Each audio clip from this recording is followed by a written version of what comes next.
I guess my favorite subject would have been reading. The subject I teach now is reading, and it was my favorite subject in school. Social studies has always been my favorite subject. Math was definitely my favorite subject in school. I was one of those kind of kids that loved to do workbooks just for fun and work math problems, so I have always loved math. My favorite subject in school was actually math, and I think that's because it was easier for me, and as I teach it, I'm actually growing to love reading more, and I feel much more enthusiastic about reading. I teach AP English, and English was my favorite subject. However, I'd always wanted to be a nurse. So after I had taught school for 7 years, taught English for 7 years, I went back to nursing school, and I was a nurse for 15 years. I thoroughly enjoy teaching everything. I love writing.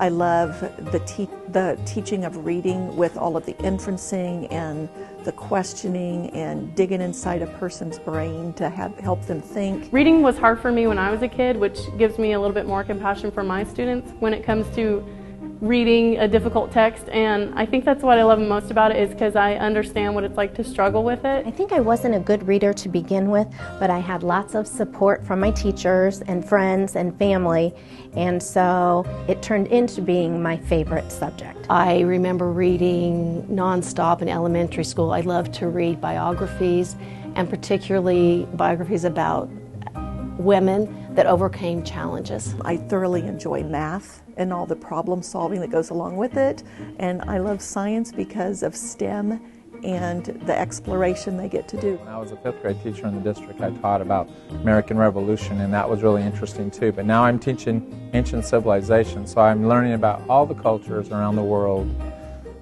and that's fascinating to me too. I worked in business for quite a while, so I got to apply my math out in the business world, and it's been fun to take all that and bring it back into the classroom to teach students not only just about how to do math, but how to apply it to real world situations. When I came here to Wichita, I was able to combine the two and use my nursing in health science and create the Health Science Academy, and then also use my English. I do have my master's degree in English, and so I teach the AP English. I love them both.